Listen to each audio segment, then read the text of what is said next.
Hey, what's up? Silas here. So I'm just going to be reading you guys something shortly that I thought I really had to share with you guys. And right now this is April 1st. This might seem like an April Fool's Day prank to some people, but realize this has been going on. Just like this ongoing current pandemic in the world that is affecting all the countries in different ways, this is something else that has been spreading in the world, whether you know it or not. This might not be indicative of what everyone with this situation is actually going through, but some people are going through this and do think this and do believe this. And when some people object and say we need to be worried about this particular thing I'm going to be talking about, these are the kind of people that they're talking about.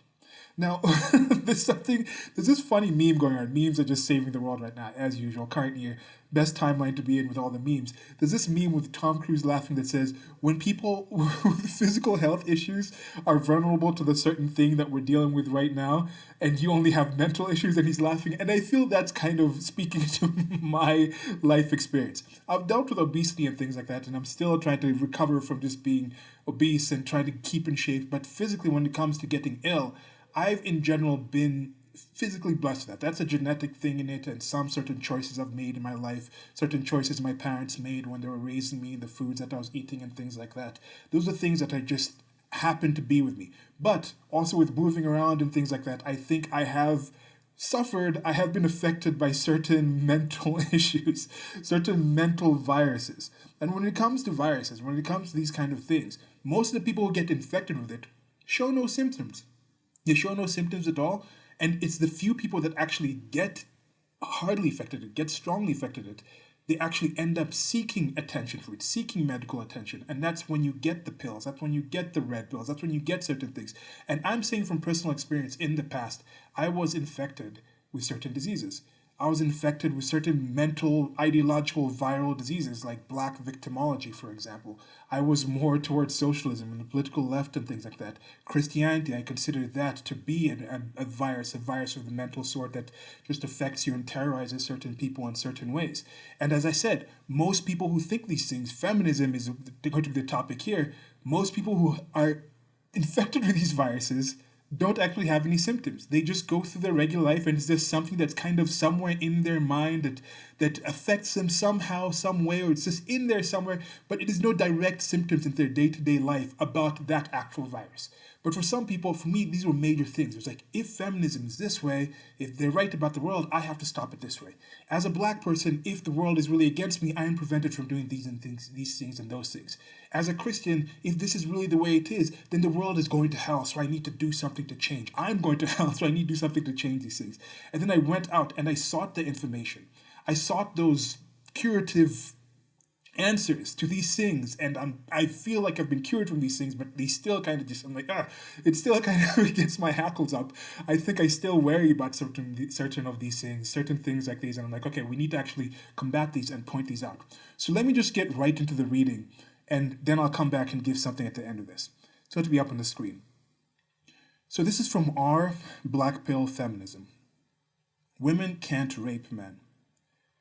One of the most tiresome false equivalences, and one of Reddit's favorites, is the idea that a woman forcing a man into sex is just as bad as a man raping a woman. But rape is not just a physical act. It is also psychological and social violence. And neither of those things apply when a man is, quote, raped, unquote, by a woman. Females evolved to be selective about sex, while males evolved to have sex with everything that moves. For females, forced sex is a catastrophe, but it can lead to 9 months of pregnancy, painful and dangerous birth, and then years of tending to a child. In other words, the risk and the cost of losing control of our reproduction is extremely high for us. For males, there is no risk whatsoever. Having to reproduce with a woman he didn't choose won't even make a dent in the man's reproductive power and freedom. Once the act is over, there are no consequences for him to suffer. The difference in physical strength and social power also means that the men will never in such event experience the sense of powerlessness that women do. This is why women evolved to avoid, fear, and suffer from rape, while men did not. From evolutionary perspective, women forcing men to sleep with her simply is not much different from consensual sex. There is no real negative. This is why you will never find an example of a male who was as deeply traumatized by being raped by a woman as female rape victims are. These men are not becoming depressed, suicidal, fearful. Their lives are not being shattered by this event. And socially, too, there is no stigma for a man raped by a woman. He won't be seen as a slut who deserved it, scheming witch who is trying to ruin innocent women's lives, damaged goods, etc. Quite the opposite. He's applauded for being a player. The stigma and shame of raped women is enormous. Same goes for children of both sexes and even men raped by men. In fact, the only true rape that a male can experience is as a child or in the hands of another man. Those events can have similar psychological and social impact, causing sense of powerlessness, shame, social stigma, etc., and the trauma is much closer to what women suffer. Think about it. If being raped by a woman was truly traumatic and terrible for males, why has the patriarchy never taken it seriously? Patriarchy exists to keep women down in order to benefit men. It works in every single other aspect, but somehow men just forgot to care about this, according to Moids. I don't know what Moids are. Huge issue that has been traumatizing countless innocent men for centuries. Men never cared because they know it doesn't matter. In fact, the only true harm that a male will experience if raped by a woman is the possibility of 1. Getting an STD, and 2. Unwanted pregnancy, where he would have to pay child support. Neither of these have anything to do with the rape itself.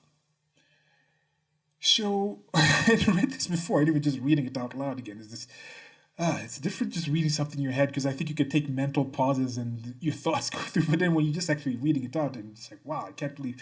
No, you see, the thing is, I was thinking, what world does this person live in? But that's a way to think if you're not aware of what the world is. And majority of the world does give some of this lip service, because when feminists come out and they say there's a patriarchy and they say these things, people go with it. When you have leaders of the world and things like that saying, yes, we need to listen to feminists. We're not going to talk back or question this idea of patriarchy. We're going to give it lip service or outright support. We're going to say the key to saving humanity is empowerment of women. We are going to set up a situation where it is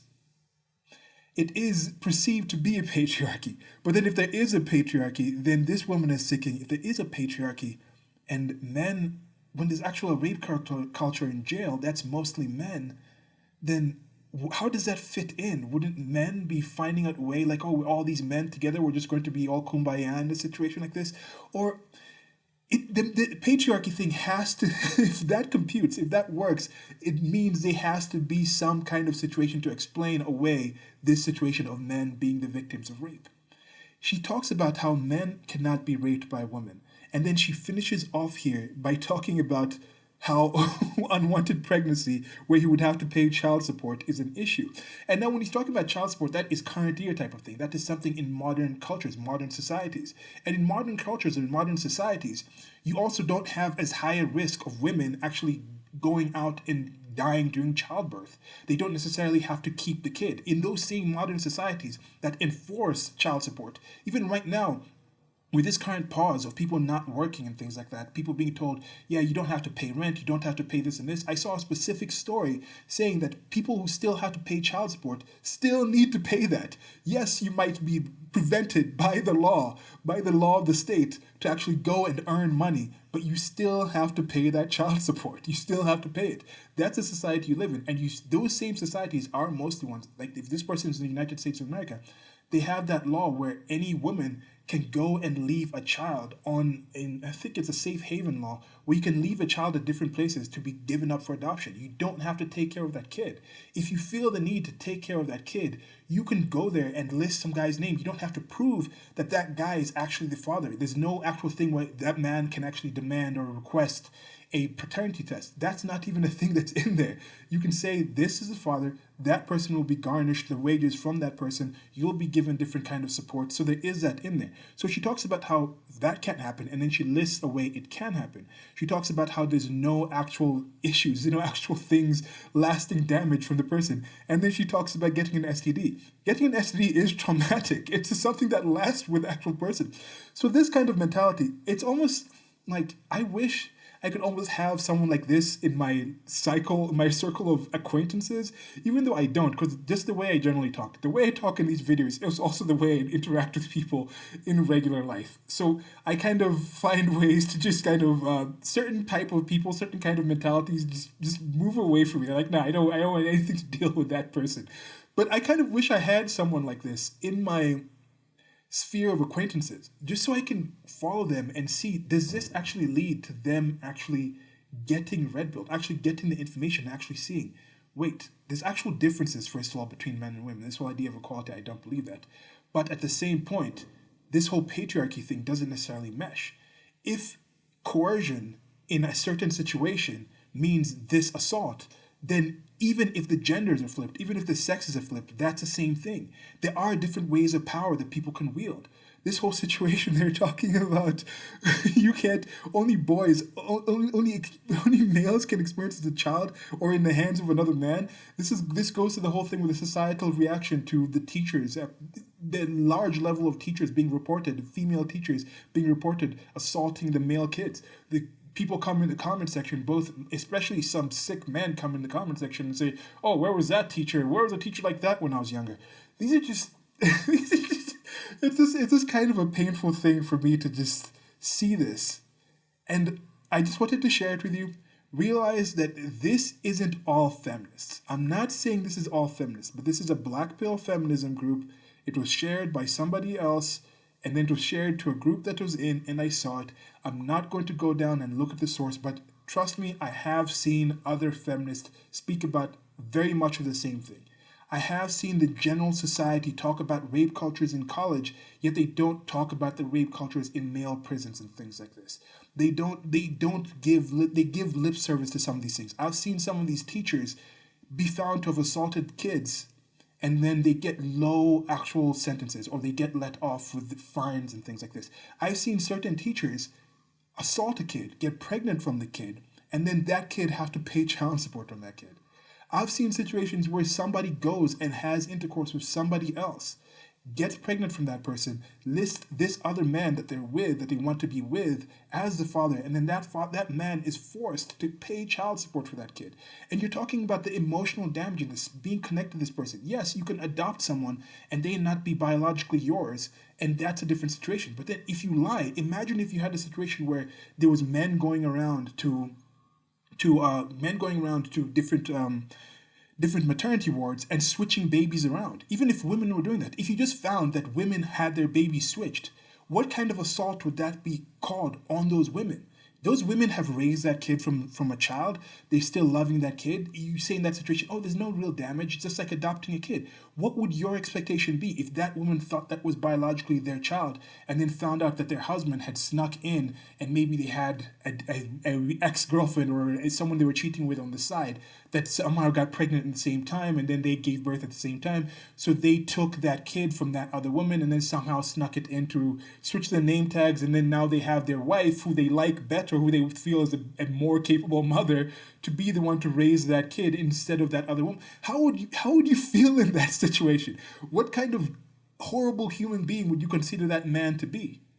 Yet when this happens, but with women doing this, it's just, it's not too big of an issue. It's not discussed as much. It's not assault. So yes, if everything that was good for the goose was good for the gander, we would all be geese. But that's not the case. Males and females are different. But when you have certain ideologies that say we are about female equality, and they say there's no difference between men and women, and then they come up with tripe like this is an illness. This is somebody who is sick. This is somebody who is suffering from a mental virus. This is somebody who is not connected with reality.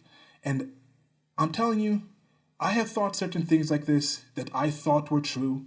that I had people around me trying to do apologetics for it, trying to do these mental gymnastics to try and make these things make sense. Oh, this God is supposedly loving and they care for me, and I'm going to go to this God to save me from this thing that this God also created and put on earth, and things like that, try to make sense of it. Oh, like, I'm black, that means I won't be able to achieve this and this. If I make this video and I talk about this kind of thing, no one will listen to me because I'm like this. And if I apply for this job, I won't be able to do this. Then I look at my life and I look at people who don't really care about my race and like, or my genetics in that kind of way, and they're just like, can you do this? Can you do that? But then my mentality is telling me there's no point for me to even try this, even though I'm seeing all these things. So these are the things that infect people, that hurt people. I think we need to just get more to rationality, get more to reason, get more to understanding why do we believe what we believe, and realize that some of these things they aren't as they aren't as harmless as some people might think. Most people come across feminism and it's just the basic things. Oh, we just want women to be represented and to have the same kind of jobs and be paid the same for the same work. And they think that's all it is. They think that's all they're trying to ask for. But no, this stuff is also feminism. This stuff is also there. This is part of it, because the root of the thing itself is not actually based on reason, not based on fact. It's not a rational thing. So that's it. Let me know what you guys think about this video. Like, share, and subscribe. Links below to the merchandise store. If you want to help out the channel, there's one-time links at PayPal. Let me know if you like more of these things, because I do have some things where people just share and just like, this was more of an impromptu thing, trying to keep videos coming. Till next one, goodbye.